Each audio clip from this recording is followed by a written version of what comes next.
argachuun dandeessu asirratti.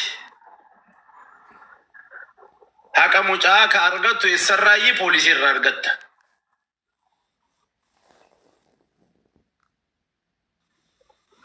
Okay, abba giddi akkam nagaa amma yaadni biraan kan barbaadamu poolisa irraa kan argatu dirqama fira mucaa san ta'uu qaba moo akkuma nama saba Itoophiyaa? No, namni eenyuyyuu bakki bu'aadhaan bakka bu'aadha jedhee maatirraan ergame jedhee yoo deeme si dubbeessu si keessummeessu jedha ID qofatti gaafatu waan jiru sitti himu ID kan kee koppii godhatanii qabatu maaliif yoo sobaan dhuftes boorsitti bilbilu waan ta'eef jechuudha.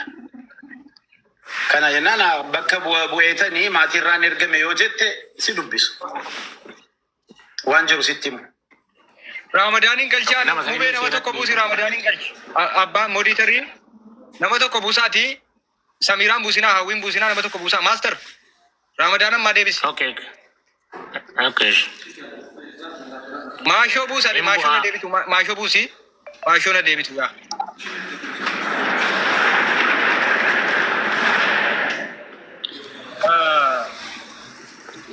Okay, amma galchaa Ramadaanin galchaa abaaboo Ramadaan. Akkaataan nuti dubbii keetti sirrii miti. Obboleessonni dhiigni irraa lubbuun irraa akirame iyyuu as keessa taa'aa jira. Horiin nuti eenyu wal maalati? Nuti horiin obboleessoo. Tesla viidiyoo irra jirta kaameeraa dudubbeetti deeffadhu akka eenyu jiraatti. Konkolaataa mariin agarsiisinoo faayiraatte Tesla. Mubaarak galchaa ka Ramadaaniin. Injiru bertokkuma jala. Maal abbaa giddi akkamitti? Ramadaan bara akkanitti nutti mennu ajaa'ibe abbaa giddi bar. Jechuun namni tokko konkolaataan irraa utaala viidiyoo waraabamaa konkolaataan dhiisee deema. Maal abbaa giddi kun Dubaay keessatti jira wanta akkana. Jechuun konkolaataa keessaa wal lolamee darbatamee namni viidiyoo waraabamee dhiifame. Haasaadhaan kun abbaa giddam.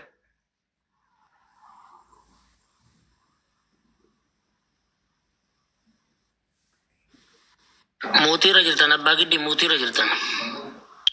Kan adda baafachuu kan dandeenyu nama bakka buufannee hospitaalatti erguu bakka reenfii jirutti. Achi booda gaafa deemte jettu qorannaan yoo dhume qorannaa fidneerraa bu'aansaa kana sababa kanaan du'ee kunoo fudhattanii biyyattis galchuu asittis awwaallachuu mirga keessanii siin jedhu. Malee nama asitti shakkamaa fiddee namni tokko haqa asitti naa hima jettee akka yaanne kun maraat asumarraa fuudhanii laqam godhanii liqimsu waan ta'eef innis waan dhugaa sitti himu dhugaa isarraan argattu si galee kanaa ganyaa yoo dhugaa barbaadde bakka dhugaan jirtu deemanii adda baafachuudha. Bakki dhugaan jirtu bakka poolisiiti. Biyyi kun biyya seeraati habiibi. Qosaan akkasii hin jiru.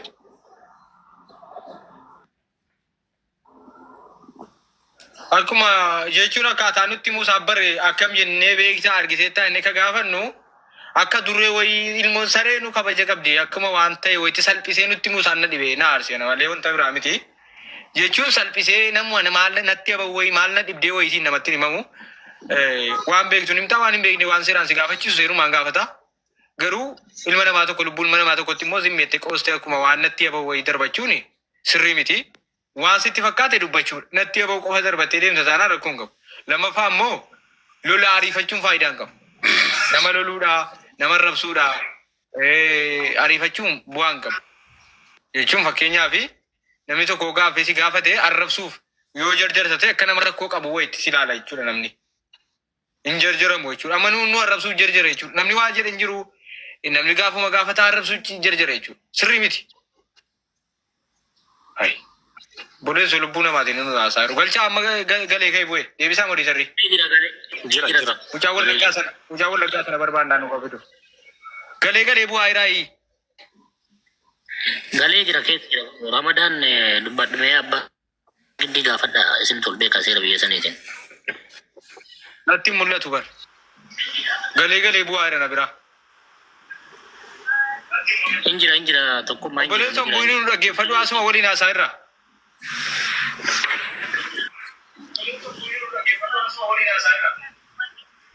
Tokkummaa Ramadaan yoonni galee waan gaafadha. Namni buusaan jiru ofuma abbu'aa irra. Keessa jiran. Keessa jira Tesla. Yeen gaafattaaf shir. Ramadaan nu dhageessaa? Si dhagaa. Islaamiti inni jedhee obboleessa mucaati. Ramadan. Dhaga'u jira. Ila obboleessa kiyya namni si arrabsaa jiru hin jiru. Namni si lolaa jiru hin jiru. Arrabattis hin fiigin. Si galee loliisattis hin fiigin. Namni si arrabsaa jiru hin jiru. Namni si lolaa jiru hin jiru. Tokkoffaa mucaa wallaggaa jettee sanatti nuu bilbilii nuu fidime. Amma waa biraa dhiise.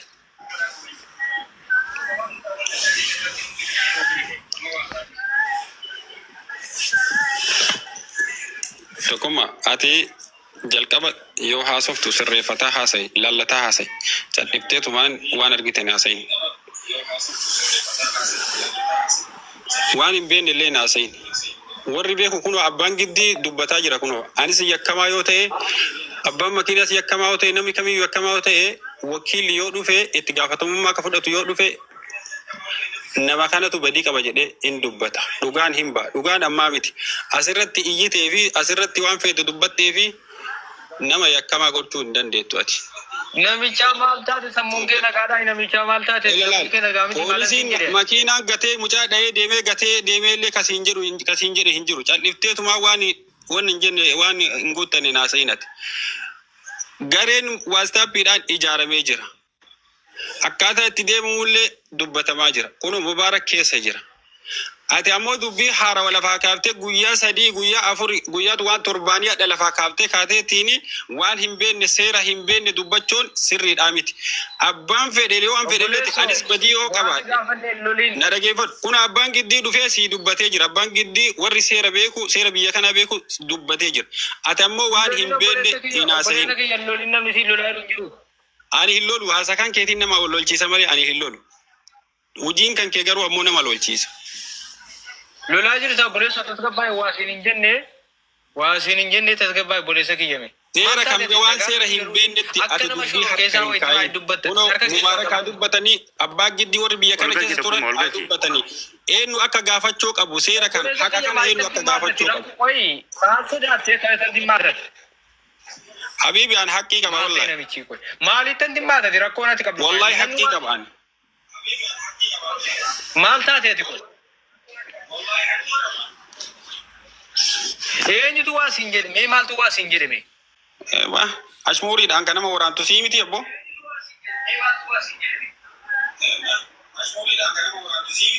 Waanuma gudii jira badha. Ishi mucaa wallaggaa isaatti nu dawwala ayyee galatoomishi.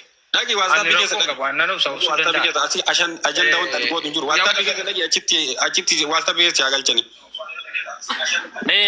Ramadaan gaafitti akkasii gaafadha. Dhugaa dubbachuu fi tokkummaan miidiyaadha. Akka dhuunfaatti taasisuu danda'a. Tokkummaan miidiyaadha. Takkaa tokkummaan wallahi takka tasgabbaa'ee akka akkana haasa'uun agarree. Meeqoo takkatti dhufee tokkummaa takka akkana tasgabbaa'ee haasa'uun walumarraa arga dhugaa dubbachuudhaaf. Namni kun nama hiriyaa biyya tol beeku maatii beekuudha. Gaafiin inni si gaafate situ ajjeesee yoo siin jedheyyuu lakki ani ajjeefne jettee karaa iftoominna qabuun akkana dhiiga namaati. Nuti soo ta'e seera keessatti namni tokko Oromoon tokko ilmi namaa tokko gaafa du'e akka sabaatittu xiinxalla gurguddaa sammuu quuqa namaa keessa jira. Namni kun du'ee ijoollee sadiin san argaa akkanatti achirraa loluu sirrii miti. Keessa jiraachuu baattillee dhugaan hin baati. Gaafa keessa jiraannillee ta'e aboleessa yoo dhugaan keessa jiraatte kanatti yoo keessa yoo jiraatte Oromoon aadaa qabdi sirraa fixatti. Kan du'e illee kenna kan miidhe illee kenna yoo ta'e jechuudha. Kanaaf tokkummaan jedhee tokkummaan gaafii si gaafate gaafii sirrii si gaafate. Gaafii hawaasni nama gaafachuu qabudha. Gaafii akkas hin gaafanne. Kan du'e dhiigni isaa garaas hin nyaanne gaafiin tokkummaan si gaafate akkami garaas nyaata. Nama bakka du'e meeshaa miti. Saba keenya sanuu obboleessa keenya. Kalee gaafa fayyadamtan akka dalaalaatti fayyadamtan keenya jettee fayyadamte. Har'a gaafa inni du'e ammoo akkamitti ilaalcha akkanaa jettaati. Ifa malee naa godhe Ramadaan ansillee beeku nama illee dhabuun barbaadu. Garuu akka hawaasaa tokkotti dhugaa reyaalitii lafa jirtu yoo waliin kennee waliin deemne hayitti fakkaata. Waan itti dabala maaster. Habiibi galatoomi maaster kiyya abbu murii si adeeressu an jecha badaa tokko hin jenne hanga yoonaatti wallahi gaaffii hin gaafadhe isan jalqaba jedhellee waan obboleessa irraa dhageette silaa galchaa murii sirrii waan obboleessa irraa dhagee naasee malee waan isaan jedhe akka dhuunfaatti hin qabu. Tokkoffaa gaafa na bira dhuftan miira sodaa keessaa ba'a.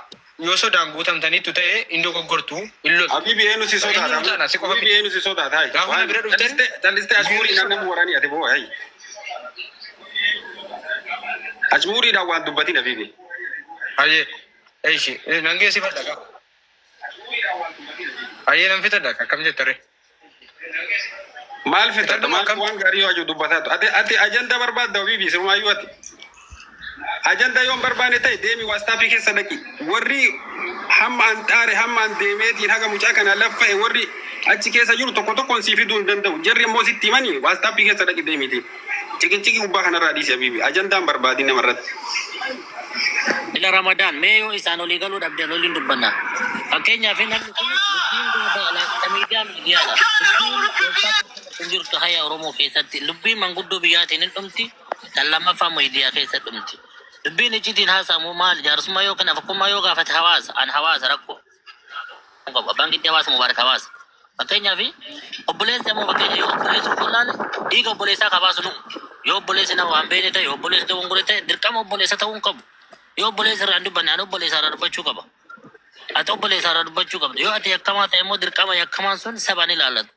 fakkeenyaaf mucaan kun jimmaa ta'u malee dhalataan qaama kiyya keessa jira nuti gaafa hattuu namaa saaxilu bar hattuu nama san argineefiti nama nu dhufee nu buusantu nu bu'eef saaxilla sirra keenya ta'eef miti kanaaf ilmi namaa takka erga waan du'a nama irratti akkaataa ati taasiftu naaf hin galle dhiifama naa godhe duuti nama duuti lamaan qabu namni kun deebi'aan jiru bara ifatan deebi'e karaarra jiru hin dhabne beektaa maastari guddisuu faayidaan qabu wanni haasamu ammalleen beeku garuu seera dubbatiin jira abbaan giddii nagaa jira ka'e abbaan giddii dubbateera yoo ajandaa barbaaddan ta'e malee abbaan giddii dubbateera ana wanti na aarsu tokko yoo jiraate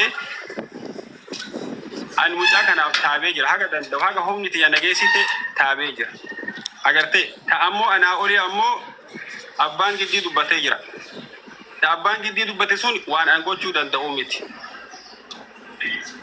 agartee haga danda'e taabee godhuun dandeenye erga jiraate jiran hawaasa kana mucaa kunin eegaa fi kana godhuu danda'u namni illee ragaadha mee waan isa gaafa waan ati jette waan si gaafame wama ati jette ayyee Tinggaafadhee gaafa si gaafadhu deebiin kan kee konkolaataa keessaa arbaaba saatii walitti bu'een buu jennaan akka darbachuu nutti himte jechuudha konkolaataa keessaa inni sana viidiyoo waraabaa jira. Viidiyoo dhagiidhaan isin jedhesanillee. Obboleessoo dhaggeeffadhu sabriin qabuuyyi.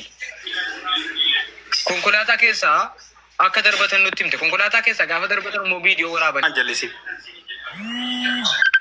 Maal jettere? Maal jettere?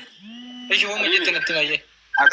Ajandaa keenya yoo barbaadde abbaan giddii dubbatee jira baada wakkilinnaan dhufee wakkilinnaa ofii fudhatee mucaan akkaataa itti miidhameessee mirmaraarra jira mana yaalaa jira mirmaraan. Waan seeraa bar. Mirmaraan ati seera hin beektu abbaan giddii wal bira beeku haa dubbatu ati seera hin beektu jedhu. Ilaal dhiisi wal dubbachiisuun kun gaarii miti kan bade lubbuu namaati. Akkuma sagalee ramadaan inni nagaamu sagaleen saamtaan nagaamu asitti. Nagaan jira ittiin dubbataan jira asitti nagaamuu dide malee. Inni nagaamu sirreessaa waan an gaafadhutu jiraani. Gaafadhu ijoo maaster naanni bayi deebisi bayi deebi agaafasu. Bayi deebu. Bayitii maaster tiiktookii isaa godhu maaster yookaan mubaarak yookaan tesilaan bayi deebi.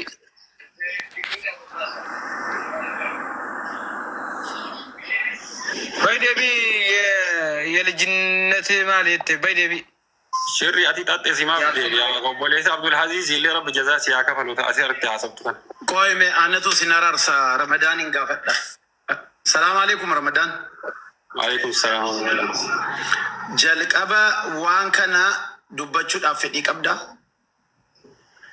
ኒ ጀልቀባ ሲራ ይገል ዋን ፈከኛ ዋን ሙጫ ከና ነው ልቀበቴ waan beektu qabda waan dubbattu qabda waan argite waan dhageesse ofir waan tanjabilte waan harkaa qabdu ni qabda sanimmoo waan qabdu sanimmoo dubbachuudhaaf hayyamamaadha. Bara dubbadhee jira abbaa giddii. Hayyee. Waan beeku dubbadheera. Mee maaltu maal ta'e ati waan argite sana kallattiuma ati hubatteen nu hubachiisime. Garuu ani bira jiru yoo bira jiraate nama bira jiraate nama bira jiru yoo fide silaa gaariidha. Ani garuu akka itti odeeffadhetti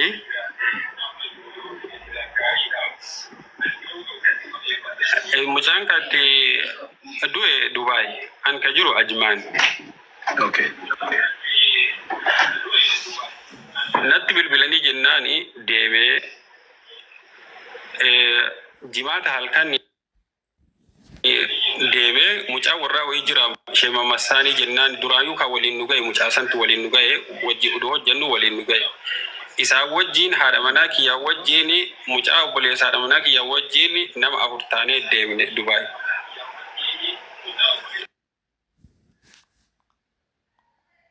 Dinuu hin dhagaanii malee hin agar. Mucaa ammoo achi jiru gaafadhee maali rakkoon kunii jedhee gaafadhee jennaan jalqaba Abdul Aziz guyyaa tokko deemee hojjetee jira. Guyyaa jidduudhaan guyyaa 2 guyyaa 3 oolee guyyaa kaawwanti guyyaa duusaan itti deebi'ee jennaani namni hojjechiisus hin barbaannu makiinaa irraa bu'ii jedheeni makiinaa koree jenna makiinaa irraa bu'ii jedheeni. Eegasi ammoo makiinaa irraa bu'ii jennaan yeroo sanitti ammoo guyyaa tokko waan hojjete biraa qaba birrii kiyya guyyaa tokko naa kenni jedheeni. Naa kenni jedheeni jennaan lakki adda siin amma siin kennu Sabata xinnaa galgala asiruma galgala sani galgala fudhattaa jedheeni lakki ammaan makana naa kennuu qabdaa jedheeni. Yeroo jarri makiinaa irraa bu'ii jetteetti Abdul Aziz birrii gaafate. Yeroo inni akka jara irraa hubadheetti yeroo jarri ammoo Abdul Aziz bu'uu barbaadetti jarri makiinaa kaafatte. Makiinaa kaafattee saffisaan oofaa jirti naan jedhe mucaan. Oduma saffisaan oofaa jirtu mucaan afaan barrii dhaqee gizee inni viidiyoo xiqqoo wayii jira gizee ani hojiin deemu gizee inni jedhee dubbatu viidiyoo wayii xiqqoo wayii jira kutanii fide wayii miidiyaa kanarra jiran viidiyoo sun jechuudha. Eegasiin baasiin biyya kanaa bakka shufeerii jiruun qollofaamaati qulfiin namichi qulfii qollofee jiru akka ayyaatitti. Waan sibiila wata'e wayii qalloo wayii akkana harkaan gadi tuqeeti barriin jalaa banamte achuma jalatti mucaan gadi bu'ee Abdul Aziz akka viidiyoo irraallee arginetti jechuudha. Mucaan illee akkasuma naan jedhe. Hamma naani waa'ee isaa du'a isaa hammana dhaga'ee jira. Eegasii ammoo bakka inni jiru argachuudhaaf ammoo yaalii godhee jira. Dubaayii baay'ee iddoo baay'ee deemee ijoolleen hin jirani karaa waatsaapiitiin jirani karaa tiiktookiin ani beeku ijoollee kana hedduu taabee poolis xaabiyaa wayii dhaqee Abdul Aziz kan jedhamu jira jenna jira. Ammaaf ammoo qorannoo irra jira. Torbaaniin booda deebi'a natiijaan torbaaniin booda dhufa. Torbaaniin booda deebi'aa jette. Hatta haati manaati ammoo amma inni tokko kaate amma dubbatte kuni riyaa saarraa yookiin namoota ati dhuunfaadhaan dubbistirra argattedha. Saa walala. Ayyee warri poolisii immoo warri poolisii hospitaala deemtee poolis xaabiyaa deemtee gaafannaan maal sin jedhan? Torbaaniin booda deebi'a natiijaan isaa torbaaniin booda jedhan. Maaliif akka du'e qoratamaa jira torbaaniin booda deebi'a jedhani nuun jedhan. Abbaa giddi gidduun gaaffii qabdu wanti isiniin galle jira as keessa namoota. Abbaa giddi tokkummaa dhibuu fi gaaffii kee. amma barri baratee yaada eegatti dhufte dhufe. Ramadan. Waastaappidhaa wakilinaa haasaa jirra. Kun obboleessi as keessa taa'ee amma yakkamaa godhee na lallabu kuni karaa waastaappiitiin walii bilbilaa jirra, waliin dubbataa jirra. Ani maaliif lolaa jira tokkummaa Ramadan dhiisi bakka ati fittee bara tokkummaa gaaffii kan kee anatti dhiyeessi. Ana daanyaa ta'e gidduutti isin asofsiisa jedhatu. Waa'ee barri eegatti dhufte kaasee barri banatee bu'eera sila utaalee innaa ittiin xiiqee qabee wal lolanidha sila. Amma immoo barri banatee bu'eedha. Amma immoo barriitu deebi'ee maashaallah jijjiirameera jechuudha. Yaanni wal dhaatetti asitti tokkoffaa gaaffiin keenya silumaa wallaggatu mucaa wallaggicha tokkotu bira jira. Mucaa isaa nuuf jenne kan ijaan bira jiru jira abbaa giddi gaaffiin keenya guddaan. Abbaa giddi waliin nuuf jenne kan afiitu Ramadan koy. abbaa giddi. Awwaala Ramadan abshir. Bakka ati jirtu bakka hojii kan keetiin an beekaa achiin dhufa. Gurbaa kana waliin dubbachuu hin barbaadu. Wallaahi ati tokkummaa. Koy Ramadan rakkoon qabu koy. Obsi maaliif uummanni nu dhagaa jira rakkoon qabu kun. Amma deemsi kan kee sirriidha ati waan jette sirriidha waan ta'eef wanta si deeggaruu qaba tokkummaa gaafadhu. Fiixi tokkummaa. abbaa giddi akka isa shakkula godhan. La ati tokkummaa dubbadhu. No jedhati. Okay. Tokkoffaa abbaa gidii nama qaamaan bira jirutu jira satafaan isaatiin jedhe. Qaamaan konkolaataa sana keessa. Siigalee viidiyoo waraabamaa ture eenyuna waraabuu arbaaba isaatiin hin jedheedha sila. Innaan konkolaataa keessaa bu'u. Gurbaa kana wayii naasa'u. Ani si bakkaati jirtu amma dhufuu danda'a. Salaamu alaikum. Ani achi bira dhufaa isa wajjin naasa'u. Isa wajjin hin dubbatu. Eshi amma maal seete tokkummaa asirratti qo'i Ramadaan taa'e anatu adda sin baasala. Dubbiin kuni ani dhageeffadhu takka akka dubbii harka seeraa jiru.